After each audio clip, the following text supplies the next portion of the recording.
안녕하세요. 더 로드쇼 김종훈입니다. 오늘의 자동차는 폭스바겐의 투아렉입니다.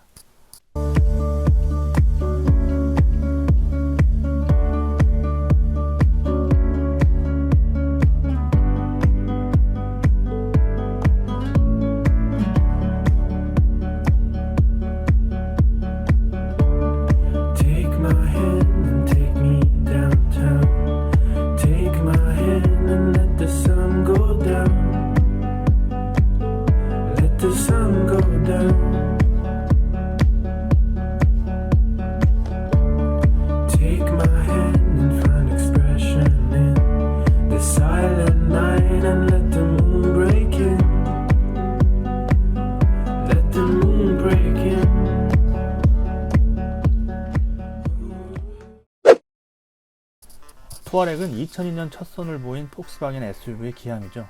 이번 신형은 3세대입니다. 투아렉은 폭스바겐이 브랜드의 총력을 기울여 만드는 SUV로 유명합니다. 제대로 보여주겠다고 작심하고 만든 자동차죠. 투아렉은 기술력을 과시하는 마케팅 이벤트로도 유명했죠. 브랜드 마케팅 이벤트 얘기할 때 투아렉은 꼭 빠지지 않았으니까요. 보잉 747 비행기를 견인하는 이벤트를 공개하는 모습을 본 기억이 있을 거예요. 그뿐 아니라 지구 한 바퀴 도는 프로젝트로 7만 킬로 넘게 달리기도 했고요. 해발 6,081m인 실내 안데스 산맥을 오르기도 했습니다. 모두 1세대 투아렉을 통해 선보인 이벤트예요. 실력을 보여주기 위해 이것저것 쇼맨십을 발휘하며 시선을 끌었죠. 그만큼 자신있게 만들었다는 뜻일 겁니다. 2세대는 다카르 랠리에 참가해 3연패를 이루기도 했습니다. 몇몇 상징적인 모델은 이런 마케팅 이벤트로 더욱 인상을 남기기도 하죠. 그만큼 잘 만들었고 기술을 다양한 방식으로 보여주고 싶고 그렇게 해서 주목받고 싶은 마음이 반영된 거죠. 이번에 나온 투아렉은 3세대입니다. 특별한 쇼맨십 이벤트는 없었지만 소문이 심상치 않았어요. 원래 투아렉은 폭스바겐이 작심하고 만들었지만 이번에는 결과물이 범상치 않다는 얘기가 많이 들렸습니다. 해외 시승으로 경험하고 온 선후배 기자들의 기사를 보면 알 수 있죠. 그 결과물에 앞서 투아렉의 플랫폼 얘기를 빼놓을 수 없겠습니다. 우리가 감탄을 금치 못하는 벤틀리의 벤테이가, 람보르기니의 우루스, 아우디 Q7, Q8 같은 그런 고급 자동차와 같은 플랫폼을 쓰니까요. 물론 벤틀리와 폭스바겐 사이에는 수많은 금액과 소재, 대하는 방식 차이가 명확합니다. 아우디만 해도 간극이 크니까요. 그렇지만 같은 플랫폼을 공유하기에 기대할 수 있는 장점은 분명합니다. 더 강력한 출력에도 대응하는 유연하고 단단한 속성은 사라지지 않을 테니까요. 3세대 투아렉은 2세대보다 당연히 커졌습니다. 세대 바뀔 때마다 커지는 건 이젠 자동차 업계의 상식이죠. 전장은 4880mm, 전폭은 1985mm입니다. 전세대 대비 전장은 79mm, 전폭은 45mm 늘어났어요. 반면 전고는 9mm 낮아졌죠. 확연하게 크기가 달라졌다고 할 수는 없지만 보이는 느낌이 사뭇 다릅니다. 재원상 길어지고 넓어지고 낮아졌으니까요. 그것도 그거지만 아무래도 당당해 보이는 건 새로 바뀐 디자인 덕분이 큽니다.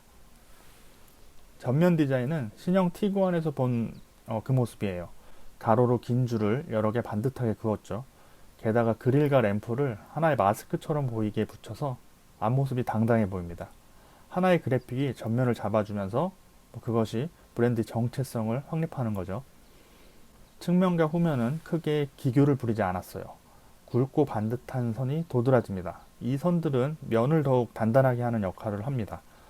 지난 세대 폭스바겐 역시 선을 잘 쓰긴 했지만 차체는 좀 동그스름했잖아요. 이제는 직선의 날카로움을 면에 의식해 더욱 단단하게 느껴집니다. 티구안보다 투아렉이 덩치가 크기 때문에 그 느낌이 더욱 증폭할 겁니다. 철판을 잘 접는 브랜드답게 직선을 돋보이게 해서 더욱 강인하면서 또한 세련된 느낌을 강조한 거죠. 군더더기 없는 직선이 어떤 점에서는 그래픽 디자인 같기도 해요. 그런 면에서 좀 미래적으로 보여지는 디자인이기도 합니다. 실내는 가운데 놓인 15인치 디스플레이가 핵심입니다. 실내 많은 부분을 디지털 디스플레이가 차지해요. 그만큼 15인치 디스플레이는 강력하죠. 노트북 15인치 하면 좀 큼직하잖아요. 그게 자동차 실내에 붙었으니까 확실히 확 다가옵니다. 12.3인치 디지털 계기판과 붙어 있긴 해요.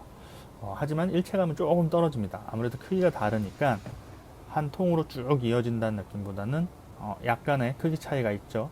그렇지만 확실히 디스플레이가 계기판부터 이어져 있기 때문에 시원하게 보이긴 합니다. 15인치 디스플레이는 화면 크기만큼이나 폰트도 크고 시원시원해요. 해상도도 좋아져서 보는 맛이 있습니다. 단 화려하기보다는 크다는 인상이 더 분명해요.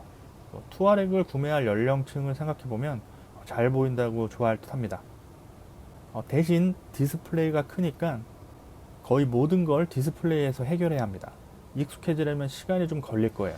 손을 가까이 대면 디스플레이 속 버튼이 나타나고 손 제스처 컨트롤 기능도 있습니다. 버튼이 나타났다가 사라지는 방식이라 화면 자체는 깔끔하고 시원한데 버튼의 위치나 어떤 조작하는 데 있어서 적응하는 데는 시간이 조금 더 필요할 겁니다. 하지만 시승이 아니라 자가라면 당연히 금세 적응하겠죠. 이제는 수많은 자동차가 이런 방식으로 버튼을 없애는 추세니 적응할 수밖에 없습니다. 이런 경우는 한 5개 없고 하나를 잃는 정도겠네요. 투아렉 시트도 인상적이에요. 폭스바겐 시트야 원래 잘 만들고 편하다는 걸로 유명하지만 투아렉은 세심하게 사용자 취향을 고려했습니다. 시트에서 전동으로 열내 방향을 조절할 수 있고 또 센터페시아 모니터에서 또 네 방향을 조절할 수 있도록 했어요. 그러니까 총 18방향으로 시트의 형상과 높이, 기울기를 조절해서 몸에 맞출 수 있습니다. 몸이 예민해서 매번 시트에 앉을 때마다 좀 불편해, 혹은 몸이 특이해서 일반 시트가 영 불편한 사람이라도 만족할 수 있지 않을까 싶네요. 과하다 싶지만 이게 또 기암의 세심함이니까요. 투아렉에서 가장 인상적인 점은 역시 거동입니다. 전면의 인상도, 각을 세운 차체도, 실내의 15인치 디스플레이도 어떻게 보면 핵심은 아닙니다. 결국 거동이 특별하지 않다면 이런 요소들이 빛을 발하긴 힘들죠. 자동차의 기본은 여러 번 말해도 이것뿐 주행 감각일 테니까요. 특히 기암이라면 더 그렇죠. 투아렉은 그 부분에 집중했습니다. 온로드에서는 기암다운 묵직함과 편안함을 기본 덕목으로 해서 달립니다. 특히 컴포트 모드가 인상적이었어요. 주행 모드는 총 7가지인데 주로 보는 기본적인 모드에 스노우와 오프로드 모드가 더 들어갔습니다. 보통 전 노멀과 스포츠 모드를 주로 사용하면서 시승하는데 투아렉은 여러 번 바꿔가며 운전했는데 컴포트 모드가 꽤 마음에 들었습니다. 시트와 하체 사이에 두툼한 층이 형성된 느낌이었어요. 이 층이 노면의 신경질적인 요소를 집요하게 상쇄합니다. 그럼에도 낭창한 느낌은 아니에요. 묵직하게 자세를 잡으면 운전자를 느긋하게 만들더라고요. 약간 바운스도 일어나는데 기분 나쁜 느낌은 아니었어요. 기암다운 여유를 즐기게 하죠. 미국 차와 다른 독일 고급차의 여유로움이겠죠? 이 느낌이 명확해서 큰 차, 고급스럽게 매만진 차를 타고 있다는 느낌을 줍니다. 물론 노멀, 스포츠 모드로 점차 바꾸면 탄탄하게 달리는 실력도 나타나죠. 이런 하체 느낌은 차세대 안티 롤바와 차세대 에어 서스펜션을 조합해서 만들어냈는데요. 폭스바겐이 이 부분을 자랑했습니다. 근데 확실히 타보니까 조합을 자랑할 만 하더라고요. 또 다른 주행 특징으로는 투아렉은 덩치가 큰데 반해 움직임이 둔하지 않아요. 사륜조항 시스템을 적용해서 뒷바퀴가 속도에 따라 달리 꺾이면서 이렇게 움직이는데 큰 덩치를 민첩하게 움직이게 합니다. 속도가 높진 않았지만 헤어핀 같은 굽이길도 돌아봤는데 휙휙 돌아가는 느낌이 산뜻했어요. 전 세대에 비해 회전 반경이 1m 정도 줄었다고 하니까 이런 설명이 운전을 하면서 몸으로 체감하게 됩니다. 2분기에는 4.0L V8 모델이 출시된다고 하니까 그 모델은 진중함을 보유한 채 흉포함도 품었겠죠. 몇 대 안 들어오겠지만 은근히 기대되기도 합니다. 더 과한 출력을 충분히 소화해낼 뼈대를 투아렉은 소유했으니까요. 투아렉의 또 다른 장기는 오프로드 주파력입니다. 전 세대들이 이벤트로 보여준 실력은 3세대에도 이어집니다. 물론 그 사이 흐른 시간만큼 기술력은 더욱 쌓였겠죠. 오프로드 코스 시승도 경험했습니다. 긴 코스는 아닌데 날씨 영향으로 코스 상황이 난이도 상으로 탈바꿈했죠. 구조물을 가져다가 넘은 게 아니라 산에 길을 내 만든 코스였거든요. 날이 풀리고 비도 내리면서 진흙이 질척거리면서 난이도가 상승했죠. 어떻게 보면 일상에서 겪을 수 있는 최악의 상황을 재현한 거라고 할 수 있습니다. 질척거리는 진흙탕을 언덕과 굴곡을 넘어서 헤쳐나와야 하는 상황입니다. 살다 보면 운이 나쁜 경우에 그런 상황에 부딪힐 수 있죠. 날씨와 자연지물을 이용해서 이런 상황이 갖춰진 거죠. 준비한 입장에서는 조마조마한 상황이겠지만 경험하는 입장에서는 두근거렸습니다. 이 노면 상태를 잘 돌파해 나갈까? 기대하게 하죠. 코스를 시승하며 설명하는 인스트럭터 분도 난이도 최상을 자랑한다고 하더라고요. 직접 보진 못했는데 딜러 교육도 준비하느라 다른 브랜드 SUV와 투아렉을 오프로드 비교 시승도 했다고 합니다. 결과는 놀라울 정도로 투아렉이 잘 달렸다고 해요. 디스커버리와 어깨를 견줄 정도로 오프로드 주파력을 보여줬다고 합니다. BMW X5나 벤츠 GLE와는 확연하게 우위를 점했다고 하고요. 그냥 하는 말은 아닐 겁니다. 굳이 다른 브랜드를 거론하면서 마케팅을 펼치진 않을 테니까요. 실제로 투어렉을 타고 진흙탕을 주파했습니다. 타이어에는 질척한 진흙이 잔뜩 묻어서 보면 그립이 제대로 나올까 의심스러울 정도였어요. 그런데도 드륵드륵 각 바퀴의 출력을 분배하는 소리가 들리면서 앞으로 전진하더라고요. 포크레인으로 만든 흙더미 범피를 지나는 코스가 있었는데 진흙이 바퀴에 달라붙어서 뒤가 휙 날아가는데도 성큼 투아렉은 나아갔습니다. 투아렉은 오프로드 모드와 스노우 모드 두 가지예요. 로기어도 없고요. 그러니까 주행 모드를 오프로드에 놓고 그냥 가속 페달 유지하면 알아서 상황에 맞게 잘 대처한다는 얘기죠. 그것도 탁월한 실력을 발휘하면서요. 쉽고 편하면서 성능도 출중합니다.